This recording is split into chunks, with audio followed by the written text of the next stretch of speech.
Hello students, good evening. Student देखिए, समांतर श्रेणी वाला जो चैप्टर था वो हमारा चल रहा था और इसी एक्सरसाइज 5.1 जो है वो चल रही थी और इसके क्वेश्चन नंबर 4 के जो है कुछ पार्ट्स हो गए थे। स्टूडेंट जब हमने समांतर श्रेणी चैप्टर स्टार्ट किया तब इसके बारे में हमने डिटेल्स में आपको बताया कि समांतर श्रेणी क्या होती है, आप लोग इसे कैसे विभाजित कर सकते हैं, आप लोग इसे कैसे समझ सकते हैं, क्या इसके फॉर्मूले है। उसके डिस्कस जो कंसेप्ट है वो हमने एक अलग से वीडियो है उसमें जो है बताया हुआ है और वो हमारे चैनल पे अवेलेबल है। यदि आप लोगों को समांतर श्रेणी संबंधित किसी प्रकार की कोई प्रॉब्लम आ रही हो, कंसेप्ट समझने में कोई प्रॉब्लम आ रही हो, तो हमारे चैनल पे जाके उस वीडियो को देख सकता है और अपनी समस्या का समाधान कर सकता है। और बाकी अगर कोई चीज आपकी समझ में नहीं आ रही हो तो आप हमें कमेंट के माध्यम से बता सकते हैं और हम उनका समाधान नेक्स्ट वीडियो में कर देंगे। तो स्टूडेंट जैसा आप क्वेश्चन नंबर 4 के हमारे पास जो 14 पार्ट्स था और जो 15 पार्ट्स था वो रिमेनिंग रहा था और ये हमने नहीं कराया था। आज हम यही कंटिन्यू वीडियो आपके पास लेकर आए हैं कि question number 4, which of the following are APs if they form an AP, find common difference D and write 3 more terms. देखिए स्टूडेंट, सबसे पहले तो आप लोगों को जो है एपी जो समांतर श्रेणी है, अर्थमेटिक प्रोग्रेशन है, सबसे पहले तो आप लोग वही चेक करनी है कि अगर समांतर श्रेणी है या नहीं है। यदि समांतर श्रेणी है तो मोर 3 कंसेप्ट, तो उसके नेक्स्ट आगे के 3 पद लिखने हैं। और यदि समांतर श्रेणी नहीं है तो आप लोग उसमें आगे लिख देंगे कि ये कॉमन डिफरेंस सेम नहीं है, इसलिए समांतर श्रेणी नहीं है। तो स्टूडेंट, समांतर श्रेणी ज्ञात करने का सबसे एक अच्छा तरीका था कि कॉमन डिफरेंस ये है कि सेम होना चाहिए। अगर कॉमन डिफरेंस सेम नहीं है तो समांतर श्रेणी नहीं है। तो अब हम इसे ऐसा कर सकते हैं, का सॉल्यूशन है 14 पार्ट्स का 1, 3 का वर्ग क्या हो गया 9, 5 का वर्ग क्या हो गया 25 और 7 का वर्ग क्या हो गया 49 एंड सो ऑन। आप लोग इसे A1 बोल सकते हैं, इसे A2 बोल सकते हैं, इसे A3 बोल सकते हैं और इसे A4 बोल सकते हैं। अपनी स्वेच्छा अनुसार आप लोग इसे A1, A2, A3 और A4 भी लिख सकते हैं। और हमें कॉमन डिफरेंस फाइंड करना है। B is equal to A2 minus A1, 9 minus 1 बराबर 8। तो ये हमारे पास कॉमन डिफरेंस 8 आ गया। नेक्स्ट D कैसे निकाल लेंगे, 25 यानी कि A4, A3 minus A2, A3 हमारे पास क्या है 25 माइनस के 9, तो ये हमारे पास क्या हो गया 15, 15 में से 9 जाके कितने हो गया हमारे पास 6 और 1, ये 16 हो गया। अब नेक्स्ट डी हमारे पास क्या हो गया, नेक्स्ट डी हमारे पास हो गया 14, ये यानी कि A4 माइनस A3, A4 हमारे पास क्या है स्टूडेंट 49 माइनस 25, 9 में से 5 जाके 4, 4 में 2 जाके 2। तो इस तरीके से हमारे पास कॉमन डिफरेंस, पहले तो कॉमन डिफरेंस 8 आया, फिर कॉमन डिफरेंस 16 आया, फिर कॉमन डिफरेंस 24 आया। तो इसका मतलब कॉमन डिफरेंस सेम नहीं है। तो जब कॉमन डिफरेंस सेम नहीं है, आप लोग इसे ऐसे भी लिख सकते हैं, दैट इज ए के प्लस 1 माइनस ए के is not same, is not same. या आप लोग अपनी लैंग्वेज में ऐसे भी लिख सकते हैं कि कॉमन डिफरेंस सेम नहीं है। तो दैट इज और कॉमन डिफरेंस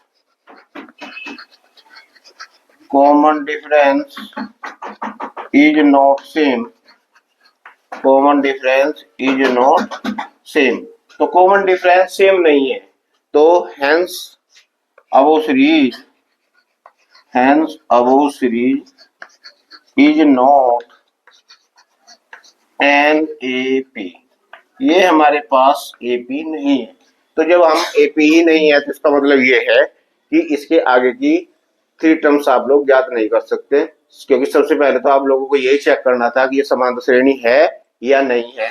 यदि समांतर श्रेणी है तो इसके नेक्स्ट पद लिखने हैं और यदि नहीं है तो आप लोग बस वहीं तक कर देंगे। अब नेक्स्ट है हमारे पास सोल्यूशन ऑफ 15 पार्ट। देखिए स्टूडेंट, आप लोग इसे कैसे लिख सकते हैं, 1, 5 का वर्ग 25, 7 का वर्ग 49 और 73 एंड सो ऑन। आपने ऐसे सोल्व करके लिख लिया। फिर आप लोग अपनी स्वेच्छा अनुसार इसे A1 बोल सकते हैं, इसे A2 बोल सकते हैं, इसे A3 बोल सकते हैं और इसे A4 बोल सकते हैं। तो D is equal to A2 minus A1 निकाल लेंगे आप लोग। A2 minus A1 25 minus 1 is equal to 24। फिर नेक्स्ट D निकाल लेंगे।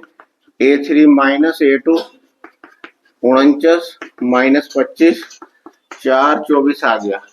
इसके बाद नेक्स्ट D बराबर A4 माइनस A3 निकाल लेंगे। 73 माइनस 49 भी हमारे पास 24 आ गए। तो स्टूडेंट्स हमारे पास कॉमन डिफरेंस सेम है। तो कॉमन डिफरेंस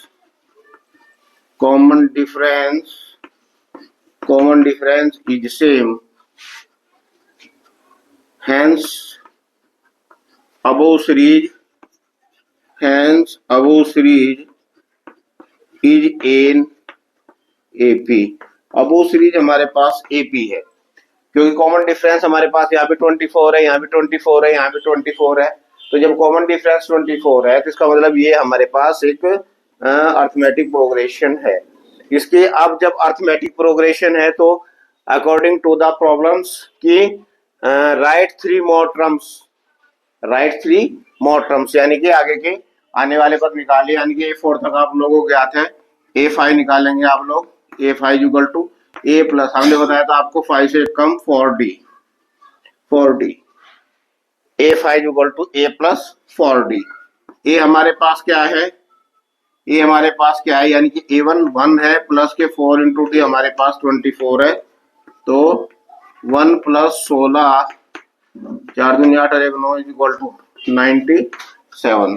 ये 97 हो गया। और अब हम A6 निकाल लेंगे। A6 is equal to A plus, यानी कि 6 से 1 कम हमारे पास 5D। A हमारे पास क्या है? 1 प्लस के 5 इंटू D। D हमारे पास क्या है स्टूडेंट्स? हमारे पास 24 है। तो 1 प्लस 5 24 हासिल लगे 2 5 2 12 बराबर 121। ये A6 हो गया। अब हम A7 निकालेंगे।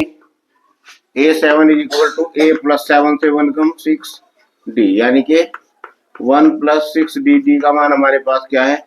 24। तो 1 प्लस 6 24 का हासिल लगे 2 6 दूनी 12 2 14 बराबर 145। तो स्टूडेंट हमने A5 A6 और A7 ये हमने मोर 3 टर्म्स निकाल दी। आगे की भी टर्म्स आप लोग निकाल सकते हैं।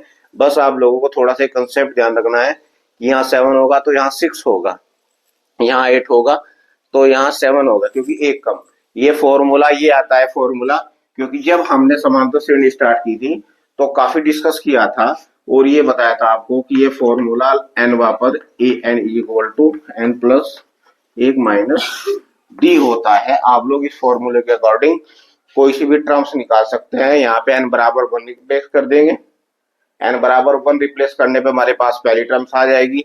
n बराबर 2 रिप्लेस करने पे हमारे पास दूसरी टर्म्स, n बराबर 3। इस तरीके से आप लोग आगे की आने वाली जो है टर्म्स ज्ञात कर सकते हैं। स्टूडेंट ये क्वेश्चन नंबर 4 के हमारे सारे जो है पार्ट वो क्लियर करा दिए हमने। और अब हम नेक्स्ट वीडियो में जो अगली एक्सरसाइज है एक्सरसाइज 5.2 है वो हमारी कंटिन्यू रहेगी। स्टूडेंट यदि आप लोगों को किसी प्रकार की कोई क्वेरी आ रही हो, किसी प्रकार की कोई प्रॉब्लम आ रही हो, कुछ चीज समझ में ना आ रही हो तो आप हमें कमेंट के माध्यम से लिख सकते हैं और हम उस समस्या का आपका समाधान कर देंगे। और इसी तरीके से हमारी नेक्स्ट जो है वीडियो कंटिन्यू आती रहेंगी। इससे आप लोग यूपी बोर्ड वाले स्टूडेंट भी और आईसीएससी बोर्ड और सीबीएसई बोर्ड वाले स्टूडेंट भी जो है अपनी तैयारी कर सकते हैं और एग्जाम में बहुत अच्छे अंक ला सकते हैं। तो स्टूडेंट यदि आप लोगों को ये हमारी वीडियोस अच्छी लग रही हो तो आप हमारे चैनल पे जाके उसे सब्सक्राइब करें, लाइक करें और मोटिवेट करें। और स्टूडेंट आप हमें फेसबुक पर भी फॉलो करें। चैनल का लिंक जो है डिस्क्रिप्शन में दिया गया है। Thank you.